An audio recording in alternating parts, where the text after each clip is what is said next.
और नमस्कार, SMP news में आप सभी का स्वागत है।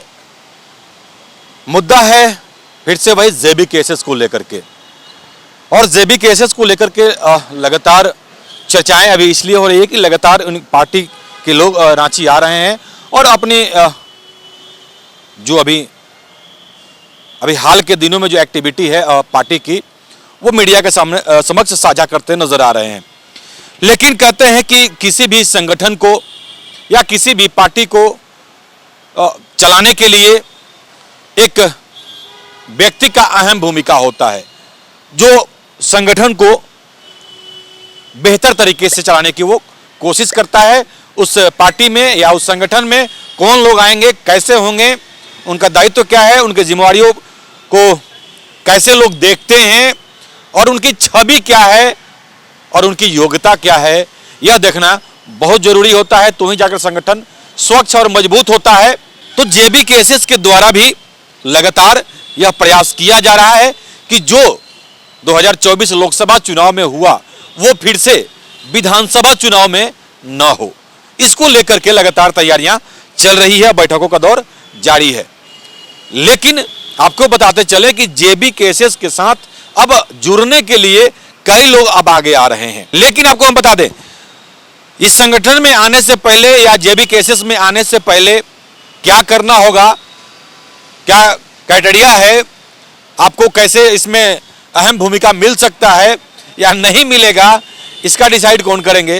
तो उसके लिए पार्टी से हमारे साथ हैं डॉक्टर देवेंद्र महतो जी, और इनका परिचय हम इन्हीं की जुबानी सुनेंगे क्योंकि ये राज्य ही नहीं भाई विदेश से लौट करके आए हैं। इस जेबी केसेस में आने के लिए यदि आपको आना पड़ेगा तो पहले इनसे मुलाकात करना पड़ेगा, इनके सवालों का जवाब आपको देना पड़ेगा, जो क्राइटेरिया है उसको फुलफिल करना पड़ेगा। क्या है वो? डॉक्टर देवेंद्र महतो जी, आपका एसएमपी न्यूज में स्वागत है। धन्यवाद। हमारे दर्शकों का अपने बारे में दो शब्द परिचय बताइए और फिर आगे की हम बात करेंगे। मेरा नाम डॉक्टर देवेंद्र महतो है। ऐसे तो मैं बिजनेस मैनेजमेंट का स्टूडेंट रहा था, रांची में बीआईटी मेसरा से पढ़ाई किया था। उसके बाद टाटा स्टील से अपना करियर स्टार्ट किया और बहुत साल मैं विदेश में रहा हूँ, अमेरिका, यूरोप और कुछ मिडिल ईस्ट जैसे कंट्री में। और फाइनली अभी पिछले 4-5 साल से अभी रांची में हूँ और जेबी केसेस से पिछले 3 साल से जुड़ा हूँ। पार्टी का सक्रिय सदस्य हूँ और अभी पार्टी ने मुझे केंद्रीय संगठन महासचिव बनाया है। ये पद बहुत अहम है और इसका जो गरिमा है उसे भी इन्हें भी बरकरार रखना पड़ेगा। तो लेकिन आप हमारे थोड़ा दर्शकों को ये चीज़ समझाने की कोशिश कीजिए। हालांकि कई जगह हम भी गए थे, कई लोग का यह कहना है कि भाई जेबी केसेस से हम लोग जुड़ रहे हैं, लेकिन क्या वो डायरेक्ट जुड़ रहे हैं या कुछ प्रक्रिया है उसके लिए, या लोग कैसे आपसे जुड़ सकते हैं? देखिए, सबसे पहले मैं ये बता देना चाहता हूँ कि बाकी जो पार्टियां हैं, जो ट्रेडिशनल पार्टियां चलती है, जेएमएम, कांग्रेस, बीजेपी, जो नाम सुने होंगे, इसमें सिस्टम कैसा, हम लोग एक नए सोच है, नया युवा वर्ग है, नया विचारधारा है और झारखंड की राजनीति को बदलाव करना चाहते हैं। तो इसमें क्या है कि हम लोग जो अभी तरीका अपनाए, जो हम लोग प्रोसीजर हम लोग अपनाए हैं कि भाई आपको एक फॉर्म फिलअप करना पड़ेगा। उस फॉर्म में आप अप्लाई कर सकते हैं किसी भी पोस्ट के लिए, जो आप अगर लगता है कि आप उसके लिए क्वालिफाइड हैं या उसके लिए आप अपना लगता है कि एबिलिटी, क्षमता है आपके पास में, आप उसमें अप्लाई कर सकते हैं। लेकिन खाली अप्लाई करने से ही नहीं होगा। क्या है कि हम लोग उसमें जो क्राइटेरिया सेट किए हैं उसमें थोड़ा सा समझा देना चाहते हैं कि भाई जैसे मान लीजिए कि आज रांची जिला का, राजधानी का किसी को अध्यक्ष बनाना है, तो अध्यक्ष बनाना है तो हम लोग को देखना पड़ेगा, कुछ पैरामीटर है कि जैसे मान लीजिए मिनिमम ग्रेजुएट एक्सपेक्टेशन है। ऐसा नहीं कि यही मतलब कि हार्ड एंड फास्ट रूल है, लेकिन एक मिनिमम ग्रेजुएशन होना ही चाहिए। उसके बाद क्या है कि उसमें हम लोग क्या किए हैं, कुछ पॉइंट्स मतलब जो किए हैं कि भाई स्कोर करना पड़ेगा, मतलब स्कोर, फाइनल स्कोर कितना होता है उसी के आधार पर हम लोग छाटेंगे। तो अगर जो राजधानी में मान लीजिए अध्यक्ष पद के लिए अप्लाई करेगा, तो अगर ग्रेजुएट है तो उसको मान लीजिए 10 नंबर का एक स्कोर मिला।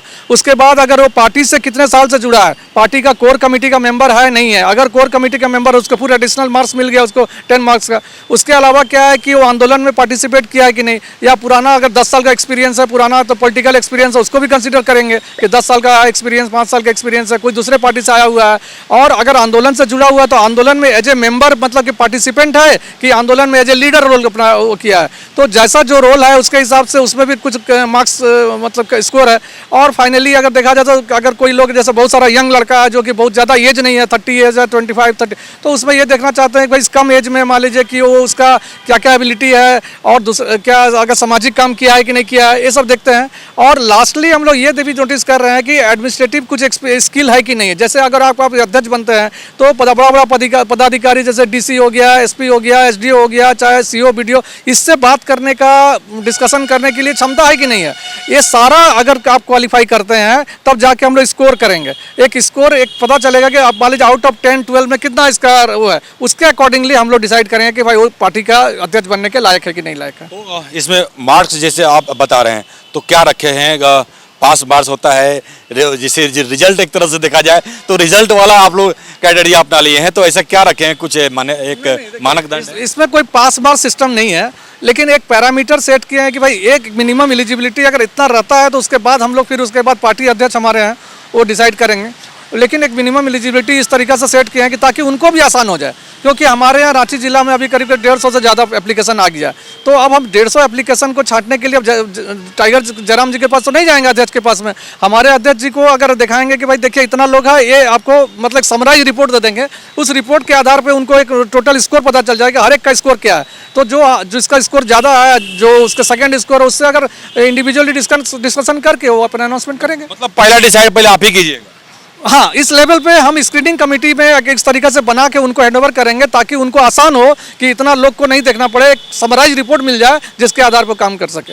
ये बड़ी बात इन्होंने कही है। खैर, लेकिन पुराने जो प्रथा चली आ रही थी कि भाई नौकरी चाहिए, तो मतलब जो देखा जाता है भाई आपको नौकरी चाहिए तो आपको सर्टिफिकेट दिखाना पड़ेगा और उसमें क्या लिमिट है एक वो आपको रखना पड़ेगा। तो राजनीतिक क्षेत्र में भी शायद ये चीज आ जाए ना, कई लोग इसकी मांग कर रहे हैं। लेकिन पहले की जो बात है, क्या आप कहेंगे पहले की जो परिस्थिति थी? देखिए, पहले की परिस्थिति में आप देख रहे हैं, जेएमएम सरकार चल रहा है। इस जेएमएम सरकार में आप देखेंगे मोटा मोटी 30 या कुछ विधायक हैं इनका। अगर देखा जाए तो उनका डिटेल में झांकने जाइएगा तो बहुत सा सरकार में कुछ लोग ऐसे लोग भी हैं जो नॉन मैट्रिक हैं और इसमें चल रहा है। ये सिस्टम को बदलना पड़ेगा। अगर इस सिस्टम को नहीं बदलते हैं तो देखिए पिछले 23 साल 24 साल होने जा रहा है। इस 24 साल में झारखंड का रैंक कहाँ है? झारखंड का रैंक अभी पूरा भारत में सबसे अंतिम में बिहार, और उसके ऊपर एक मतलब कि सबसे लास्ट ऊपर में 37 कुछ रैंक है। तो बताइए कि इतना खराब रैंक और क्यों, जबकि बोलता है खनिज संपदा का राज्य है, इतना जल जंगल जमीन का सब बात करता है, फिर भी गरीब है। तो जल जंगल जमीन के नाम पे लुटाई होता है। जमीन के नाम पे आप देख रहे हैं कि मुख्यमंत्री भी जल चले गए। जल का बात कीजिएगा तो नदी में देखिए सब बालू को लूट रहा है। कोई अभी सुने हैं कि जल धन योजना एक लाया, जल नल योजना, उसमें भी सुनते हैं कि जिसको ठेका मिला है वो आदमी जो कंपनी है वो ऑलरेडी ब्लैक लिस्टेड कंपनी है। तो इस सारा में लुटाई है। तो इस लूट का व्यवस्था को आप जब तक ठीक नहीं करेंगे तो एक विकास नहीं होगा। आप कितना, तो हम लोग जो नया सोच लेके आए हैं, हमारा जो नया विचार है, उस विचार को हम लोग करना चाहते हैं ताकि लोगों को जो भी पार्टी से जो जुड़े हैं उनको समझना चाहिए कि बदलाव चाहिए। 24 साल में आप सारा को देख लिए हैं, आसू को देखे हैं, बीजेपी को देखे हैं, कांग्रेस को देखे हैं, जेएमएम सब लोग चला लिया है। इस चलाने के बाद हमारा जो झारखंड है अंतिम स्थान में है, तो उससे आगे बढ़ाने के लिए नया युवा, नया सोच, नया विचार को आगे देना होगा, स्थान देना होगा। पहले वो लोग दो इंडिया और जो एनडीए लड़ता था वो व्यवस्था नहीं है। अब तीसरा मोर्चा हम लोग हर जगह फाइट करेंगे, हर जगह हम लोग फाइट देंगे। धन्यवाद डॉक्टर साहब, आपसे आपका एसएमपी न्यूज़ से बात करने। थैंक यू, धन्यवाद।